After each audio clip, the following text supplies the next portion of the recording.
हाँ,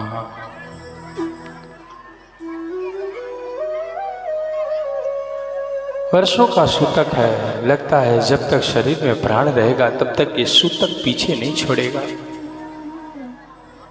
इस बालक ने कहा, अरे मैया, ऐसा कौन सा सूतक है जो प्राण शरीर में जब तक प्राण है तब तक रहेगा? क्यों व्यर्थ की बात करती हो? मैंने सुना है तुम्हारे पति के कोई परम मित्र है, बचपन का कोई मित्र है, और कोई और ऐसा वैसा नहीं, वो महाराज है। सुशीला ने कहा, क्यों मस्खरी करते हो, क्यों मजाक करते हो? बोले, मजाक नहीं कर रहा हूं, न तो मैं मस्करी कर रहा हूं। तुम्हारे पति का एक मित्र है, मैं जानता हूं उसको, वो कोई और नहीं, द्वारिकाधीश है, द्वारिका का राजा है। मैया बोली, मस्करी अच्छी नहीं होती है। हम गरीबों के साथ जो मस्करी करता है वो अच्छी बात नहीं है। गरीबों का मजाक उड़ाना अच्छा बात नहीं है बालक। बोले, मैं मस्करी नहीं कर रहा हूं, सत्य बोल रहा हूं। मैया बोली, बनी बनी के 100 यार, बनी बनी के 100 यार, और जिसका बिगड़ गया उसका कौन? जिसका चलता है उसका तो 100 यार बनने को तैयार है, और जिसका बिगड़ जाता है उसको दुनिया में कौन पूछता है? सारे रिश्ते नाते लोग तोड़ लेते हैं, और तुम कहते हो कि द्वारिकाधीश मेरे पति का मित्र है, क्यों मस्खरी करते हो? हाँ मैया, सच कह रहा हूं। आप आज अपने पति से पूछ लेना। और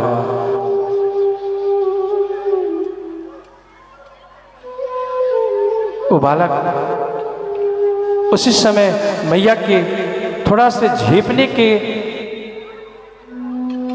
पे ही वो अंतर ध्यान हो गए, चले गए। शाम का समय, श्रीधाम घर लौट के आए। ओ प्रिय, ओ सुशीले, कहाँ हो तुम? कुछ भोजन पानी बनाई हो क्या? कोई व्यवस्था है क्या? लाओ ना। सुशीला बोली, कहाँ से लाऊं स्वामी? 3 दिन से तो हमने स्वयं खुद ही भोजन नहीं किया, बच्चों ने भी भोजन नहीं किया, आपको भोजन कहाँ से कराऊं? इस पर्दे के पीछे में जितने बच्चे हैं ना, उन सबको बाहर कर दो। इधर कोई चले जाओ उधर। इस पर्दे के पीछे में, इस साइड में, हमारे दाहिने साइड, बाएं साइड में जितने इस पर्दे के पीछे में बच्चे खेल रहे हैं या बोल रहे हैं ना, उनको यहाँ से बाहर या तो निकाल दो आप लोग।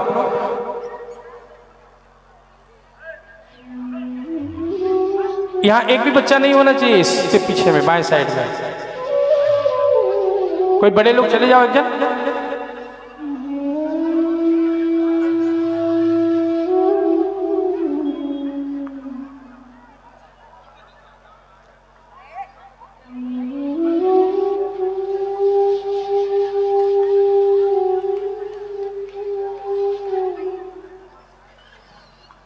क्या करूं? 3 दिन से तो हमने स्वयं ही भोजन नहीं किया, बच्चे भी भोजन नहीं किए, आपको क्या खिलाऊं मैं? श्रीराम बोले, क्या करूं? चलो, आज भी लगता है भोजन नहीं होगा, भजन ही करना पड़ेगा। छोड़ो, भगवान का भजन कर लेते हैं। सुशीला बोली, भजन तो कर लोगे आप, बच्चों को कैसे मनाऊं मैं? सुशीला बोली, बच्चों के लिए तो व्यवस्था करनी पड़ेगी ना। हम तो बड़े हैं, भोजन नहीं मिलेगा, भजन कर लेंगे, मन को मना लेंगे, लेकिन बच्चे कहाँ मानने वाले? श्रीराम बोले, देवी क्या करूं? कहीं कोई व्यवस्था नहीं हो पा रही है। सुशीला भी कोई ऐसी वैसी नहीं है। उसने कहा, ठीक है, आज भी ठाकुर जी का भजन कर लेंगे, पर एक बात आपसे पूछना चाहती हूँ, सच बताना आप। श्रीराम बोले, बोलो ना, क्या बात है? क्या आपका कोई बचपन का मित्र भी है क्या? कोई ऐसा है जो बचपन का मित्र है, जो बहुत प्रेम करता है आपसे? क्या वो द्वारिकाधीश है? श्रीराम ने ज्यों ही सुना इस बात को, श्रीराम की आंखें भर गई, छल छल आंखों से आंसू छलकने लगे और रोते हुए श्रीराम ने कहा, सुशीले तूने क्या पूछ लिया आज? किस बात को पूछा तूने? अरे सुशीले तुमको कैसे पता? मेरा मित्र है श्री कृष्ण द्वारिकाधीश, तुमको किसने कह दिया? सुशीला ने कहा, एक ब्राह्मण बालक आया था और आज आकर के उसने मुझसे ये बात कही कि तुम अपने घर में भोजन के लिए ऐसी वैसी बातें कर रही हो। तुम्हारे पति का मित्र एक ऐसा है जो द्वारिकाधीश है, जिसके दरवाजे से कोई लौटता नहीं है खाली हाथ, जो जाता है उसको अन्न धन जन सब कुछ भर के देता है, भर भर के लुटाता है। वैसे द्वारिकाधीश का बचपन का मित्र तुम्हारा पति और तुम इतना अभागी हो। श्रीराम रोते हुए बोले, सुशीले तूने क्या याद दिलाया? अरे सुशीले तुम्हें पता है जिसके बारे में कह रही हो, मैं नित्य उसको ही याद करते रहता हूँ, नित्य उसके स्मरण में रहता हूँ। ऐसा कोई पल नहीं, कोई क्षण नहीं जिंदगी की ऐसी कोई ऐसा काल नहीं जिसमें मैंने उसको याद नहीं किया। मैं नित्य उसके याद में ही रहता हूँ। मैं कैसे भूल सकता हूँ उसे? हाँ, मेरा मित्र है द्वारिकाधीश, आजकल वो राजा है, पर मेरे लिए राजा क्या, मेरे लिए तो मेरा मित्र ही है वो। सुशीला बोली, तो क्या याद आती है आपको? तो आपको मिलने का मन नहीं करता? आप मिलने क्यों नहीं जाते? आंखें फपक पड़ी श्रीराम की और बोले, क्या मिलूं? मुझे याद है वो दिन गुरुकुल में एक बार मुझे गुरुजी पढ़ा रहे थे और मुझे वो विद्या याद नहीं हुई और मैं गुरुजी के सामने खड़ा हुआ और सुना नहीं पाया। उसी समय गुरुजी ने मुझे दंड में कहा कि जाओ जंगल से शमिदा चून के लाओ, ये तुम्हारा दंड है आज का। मैं जंगल गया, शमिदा बीन रहा था, एक एक करके चुन रहा था। चुनते चुनते शमिदाओं का लकड़ियों का गांठ बनाया और गांठ बना करके उसको अपने मस्तक पे रखा। मस्तक पे जब रखा उसी समय देखा सामने तो सूर्य ढलने को तैयार था, सूर्यास्त का समय था और मैं जंगल में दूर निकल गया था। मैं सोचा गुरु आश्रम पहुंचने से पूर्व अंधेरा हो जाएगा और जंगल में हिंसक पशु आज मुझे मार के खा जाएंगे। सो भय से मेरे चरण तेज गति से बढ़ने लगे, माथे पे लकड़ी का बोझ और तेज चरणों से जब मैं बढ़ ही रहा था सुशीले, उसी समय मेरे पैर वहां पड़े जहां पे एक नुकीला कांटा था, उसके ऊपर ही मेरा पैर पड़ा और मेरा पैर जो उस कांटे के ऊपर पड़ा, उस कांटे ने मेरे चरण को फाड़ के ऊपर अपने ऊर्ध्व भाग को खड़ा कर दिया। खून की फौवारें निकल गई, चरण पकड़ के मैं गिर गया, गांठ कहीं और गिरा और मैं चरण पकड़ करके रोने लगा और बोला, अब तो पक्का ही निश्चित है कि अब मैं मर जाऊंगा, अब मेरी कोई रक्षा नहीं करेगा इस जंगल में, अब तो कोई ना कोई हिंसक पशु आएगा और मुझे फाड़ के खा जाएगा। फिर मन को मनाया, चलो अच्छा ये इस जिंदगी के भार से मैं बच जाऊंगा, ये जिंदगी भी तो एक भार है। मैंने मन को मनाया, चलो अच्छा है कोई हिंसक पशु आए उसका भोज बन जाऊं, कम से कम उसके तो भोज के काम में आ जाऊं। ये सुशीले क्या बताऊं, मैं रो ही रहा था और अंधेरा पड़ गया, काली छा गई। उसी समय किसी ने मेरे कंधे पे हाथ रखा और कहा, मित्र मैं हूं ना, क्यों रो रहे हो तुम? सुशीले मुझे याद है वो समय जब मेरे कंधे पे उसका हाथ था और उसने पहली बार इस अभागे को कहा, मित्र मैं हूं ना। मैं पीछे घूम के देखा तो सामने इसे मित्र कह के और मुझे ढांढस देने वाला वो केसर का तिलक लगाया हुआ और दपुंड वाला घुंघराले घुंघराले बाल वाला, बड़ी बड़ी आंखों वाला, कजरारी कजरारी आंखों वाला,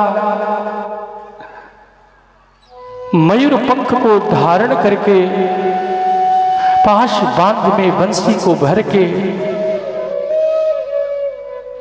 केसर कस्तूरी का तिलक लगा करके अपनी कमल लोचन नयन से मुझे देख करके उसने कहा, मित्र मैं हूं ना, क्यों रो रहे? सुशीले उसी समय मैं जब उसके तरफ देखा और देख करके मैंने उससे अपने इतने समीप देखा और उसके मुख से जो आवाज सुनी, मित्र, और ये अभागा धन्य हो गया, इस जिंदगी में इस अभागे को भी कोई मित्र कहने वाला मिल गया। कौन हो तुम? मैंने उससे पूछा, कौन हो आप? उसने कहा, मित्र मैं तेरा ही हूं, तू मुझे अपना मित्र समझ। और उसने मेरे पैर में जो कांटे लगे थे उस कांटे को अपने हाथ से निकाला और अपने पीतांबर को फाड़ कर मेरे पैर में बांध दिए। मैं उसे देख करके रोने लगा, हाय हे परमात्मा, इस जंगल में भी मेरी रक्षा करने के लिए पता नहीं किस रूप में आप आ गए। उसने मुझे गले से भरा और अंक में भर के कहा, मित्र डर मत, मैं हूं। उसने मेरे लकड़ी के गांठ को अपने माथे पे उठाया और मेरा हाथ अपने कंधे पे रखा और कहा कि चलो मैं तुझे तेरे आश्रम ले चलता हूं। और हे सुशीले, मैं उसके कंधे पे हाथ रख करके धीरे धीरे टेक करते करते करते करते आश्रम आया। आश्रम में आया, लकड़ी का गांठ उसने रखा और गुरु माँ से कहा, गुरु माँ देखो मेरा मित्र मिल गया, जन्म जन्म का पिछड़ा हुआ ये मेरा मित्र मिल गया। हे गुरु माँ देखो ये मेरा मित्र है। सुशीले क्या बताऊं मैं तुझे, जब उसने ये बात कही कि मेरा जन्म जन्म का पिछड़ा मित्र मिल गया, मेरी आंखें छलक उठी। इस अभागे को भी कोई अपना कहने वाला इस दुनिया में है? और उसने, जानती हो सुशीले क्या किया? अपने कक्ष में मुझे ले गया, अपने कक्ष में ले जा करके अपने पर्यंक पर, अपने पलंग पर मुझे बिठाया और बिठा करके मेरे पाम को बढ़िया से दबाया और पाम को दबा दबा करके और मेरे माथे में तेल मालिश करी उसने और कही, मित्र तुम आराम कर, तेरे सारे काम मैं करूंगा।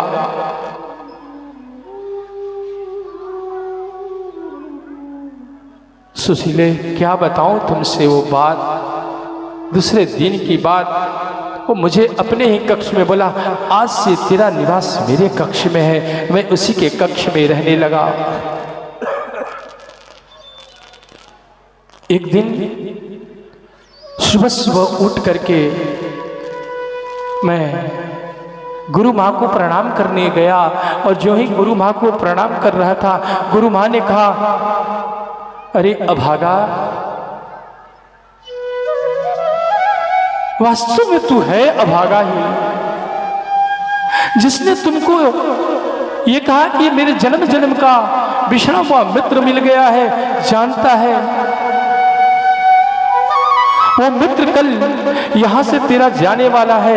64 दिन हो गए उसके, 64 दिन में उसने 64 कलाओं को सीख लिया है।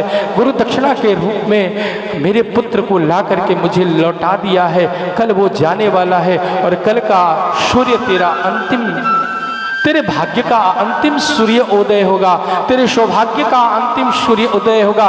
कल के बाद तो तेरे जीवन में सौभाग्य सूर्य नहीं दिखेगा, तेरे जीवन में तो दुर्भाग्य सूर्य ही जन्म लेने वाला है, उदय होने वाला है।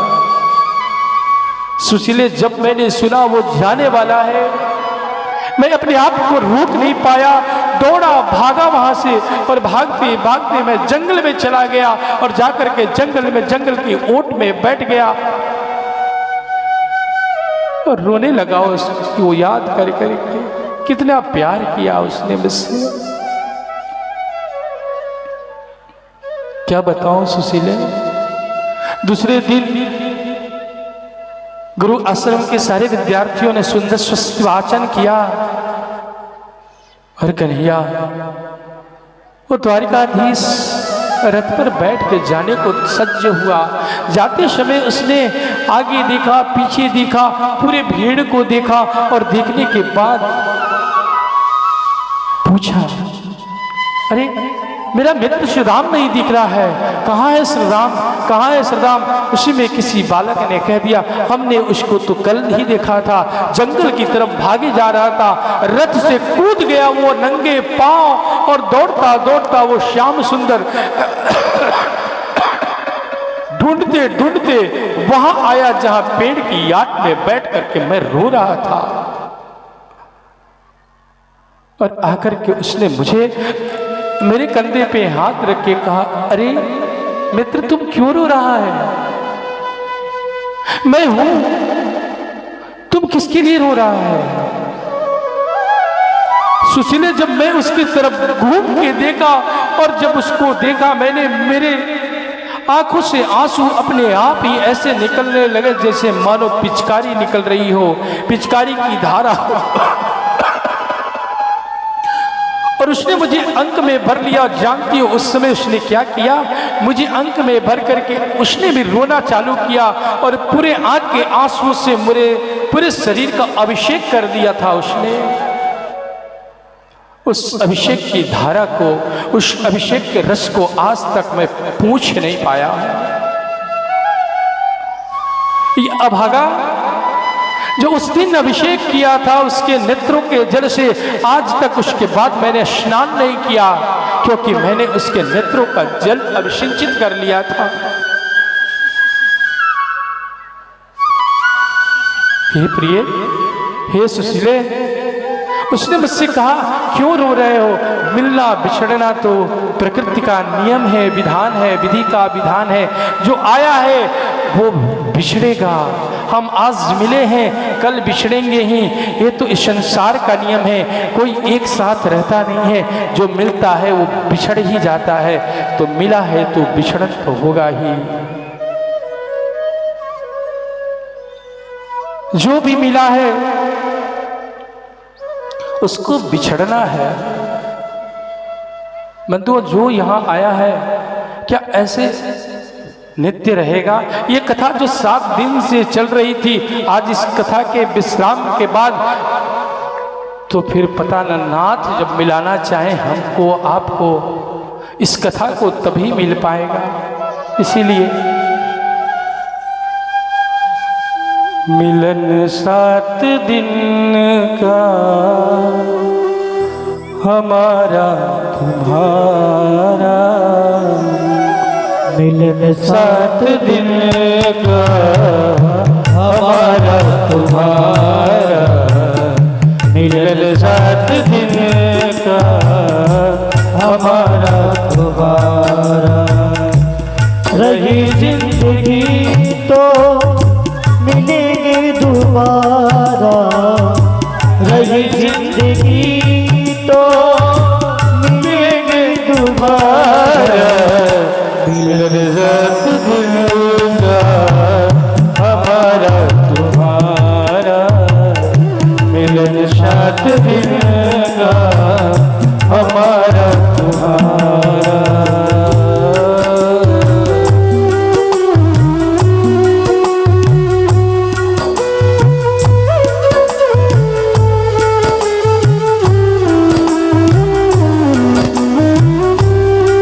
यहाँ आया है सबको बिछड़ना है। ये 7 दिन जो हमारा और आपका मिलन हुआ, कथा में जो मिले हम और आप, ये कथा विश्राम लेने के बाद फिर अपने अपने घर सबको अपना अपना करना है। फिर नाथ अगर जिंदगी दिए, श्वास बची रही इस शरीर में, तो फिर से मिलन होगा। और अगर सांस नहीं रही तो कहाँ मिलना? माता पिता भाई बहना सत्संग में तुम्हें आते रहना। माता पिता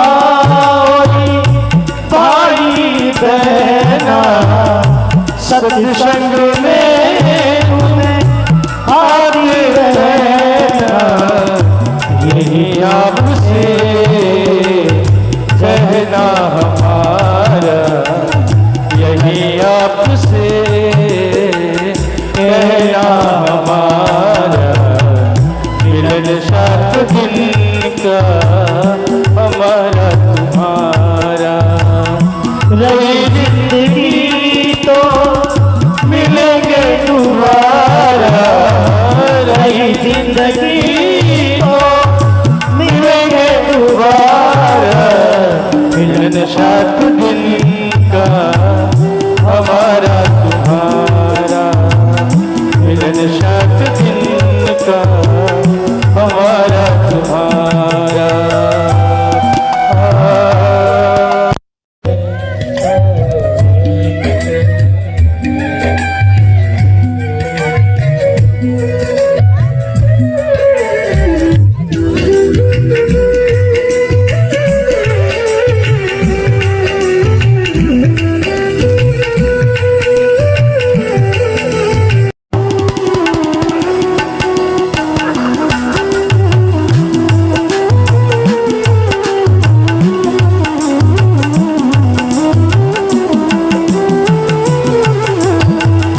रमता जोगी बहता पानी, इस जीवन की यही है कहानी।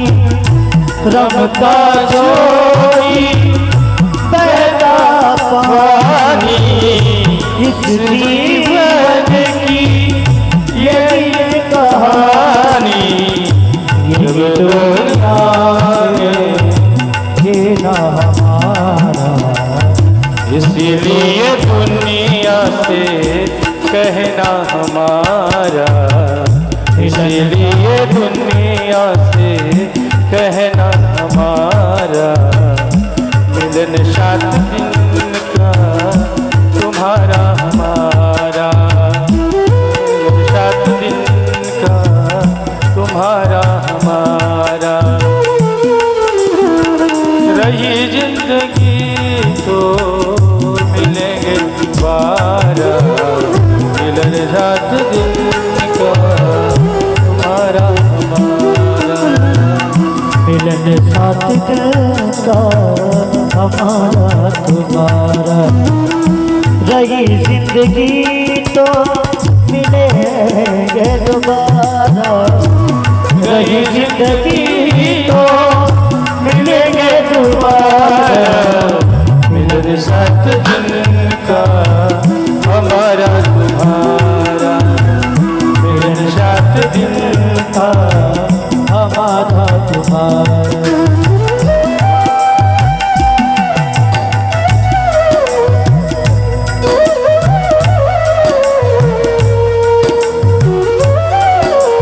ये रमता जोगी बहता पानी की तरह ये शरीर न जाने कब कहाँ जाए, कितने दिन तक रहे, इसका कोई ठिकाना नहीं। इस शरीर में जब तक सांस है, जब प्राण है, तब तक ही ये रमण कर रहा है, ये चेतनाओं में है, तब तक आपसे मिलन है। इसलिए आप सबसे करवत एक प्रार्थना है। कथा तो आज विश्राम लेगी, लेकिन आपके घर में कथा नित्य हो, और ये कथा आप नित्य अपने घर में इसका चिंतन करो। हे नाथ, हे राधा रमण, हे द्वारिकाधीश भगवान, आप सदैव मुझे अपने पास रखो और आपके चरणों में अपना सर्वस्व मैं समर्पित कर रहा हूँ, जिससे 7 दिन के बाद तो क्या 7 जन्मों तक आपको न भूल पाऊं।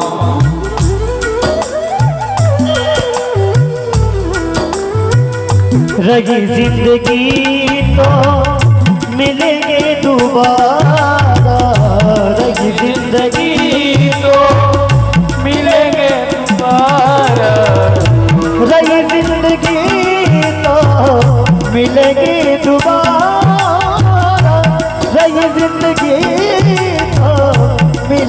दोबारा मिलन सात दिन का हमारा तुम्हारा मिलन 7 दिन का हमारा तुम्हारा हमारा तुम्हारा हमारा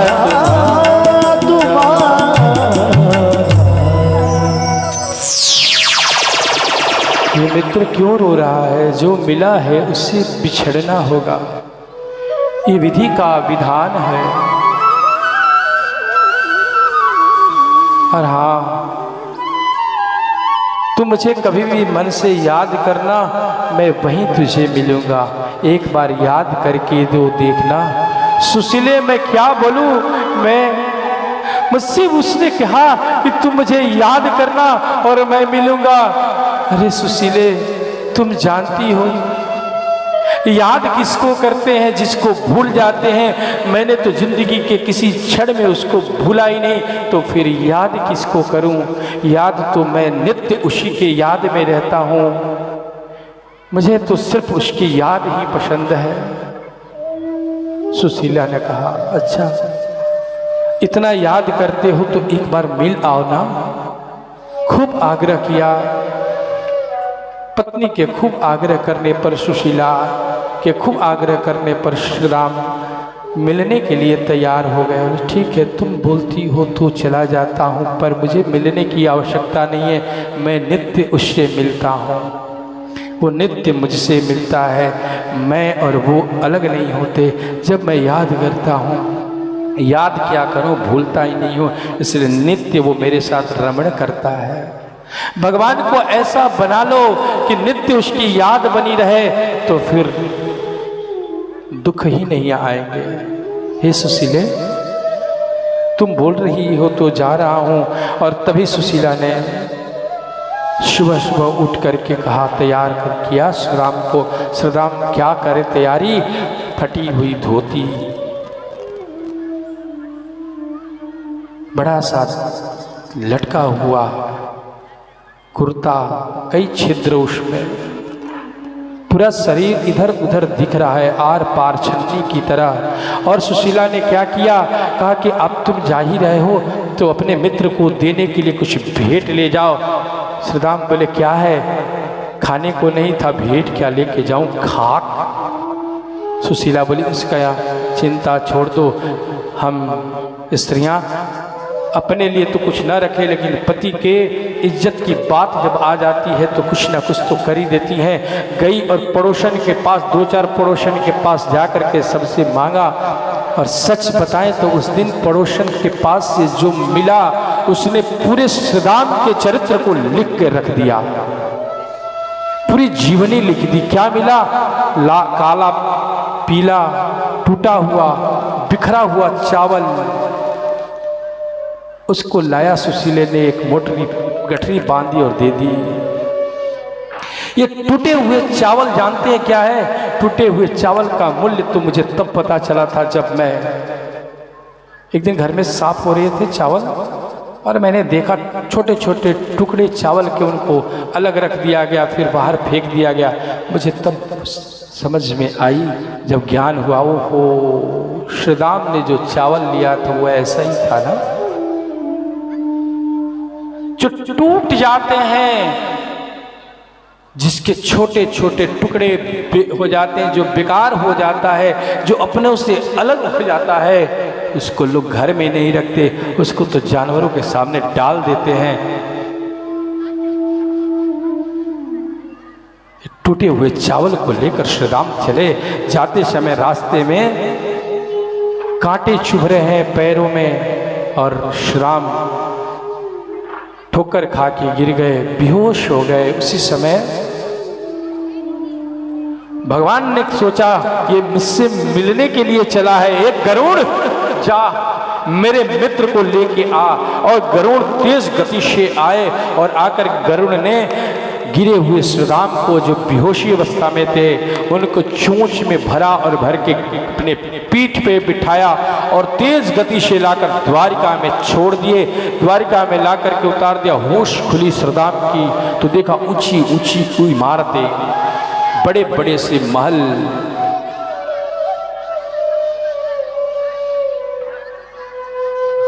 पूछा कौन सा जगह है ये? तो किसी ने कहा द्वारिकापुरी 6।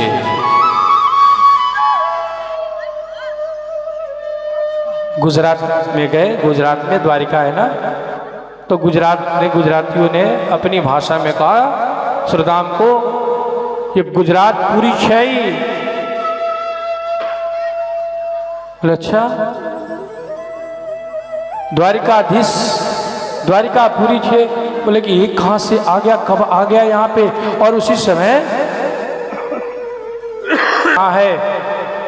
तो एक ने कहा ये सबसे बड़ी इमारत जो देख रहे हो वही द्वारिकाधीश की इमारत है, चले जाओ। श्रीराम धीरे धीरे टेकते टेकते लाठी के सहारे द्वारिकाधीश के गेट के पास चले गए। वहां 2 द्वारपाल थे, दोनों द्वारपालों ने रोक दिया, कहां जा रहे हो? तो श्रीराम ने कहा मैं मिलने आया हूं। द्वारपालों ने कहा किससे? तो कहा मैं द्वारिकाधीश से मिलने आया हूं। तो बोले द्वारिकाधीश से मिलना चाहते हो? अपनी स्थिति देखे हो, द्वारिकाधीश से मिलने आ गए हो। श्रीराम ने कहा आप जाकर के सिर्फ उनसे कहना कोई उनसे मिलने आया है। बोले क्या नाम है तुम्हारा और क्या स्थिति है श्रीराम की? नरोत्तम दास हुए हिंदी के कवि। अच्छा, वास्तव में श्रीराम जो सुदामा है ना, भागवत में इस नाम को कहीं नहीं लिखा गया कि कृष्ण के मित्र का नाम सुदामा है। सुदामा नाम तो फेमस कर दिया हिंदी के हमारे नरोत्तम दास कवि ने। धन्य है वो जिन्होंने सुंदर कविता लिखी और उसमें उन्होंने लिख दिया कि श्रीराम नाम है उनका, सुदामा नाम है। और उन्होंने कहा कि जाके कहना उनका मित्र सुदामा मिलने आया है द्वारिकाधीश से। और द्वारपाल बोले यहीं ठहरो, आए पूछने के लिए। द्वारपाल आ रहे हैं पूछने के लिए। एक द्वारपाल आया, एक द्वारपाल वहां से आया, एक वहीं खड़ा रहा, दूसरा वहां से आया और आकर के द्वारिकाधीश से कहता है हे द्वारिकाधीश, हे महाराज, आपसे मिलने के लिए कोई आपका बचपन का मित्र बोलता है मैं हूं और नाम बताता है क्या? सुदामा। जो ही सुना सु शब्द सुनते ही भगवान कृष्ण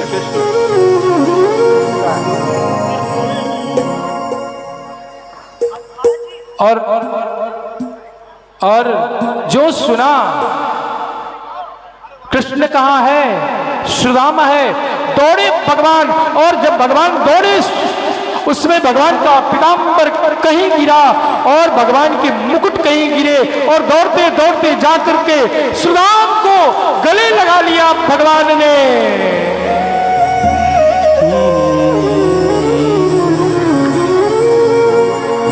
देखो देखो ये गरीबी, ये गरीबी का कृष्ण के दर पे मैं हाथ लेके आया हूँ। मेरे बचपन का यार गए यही सोच के मैं घास लेके आया हूँ।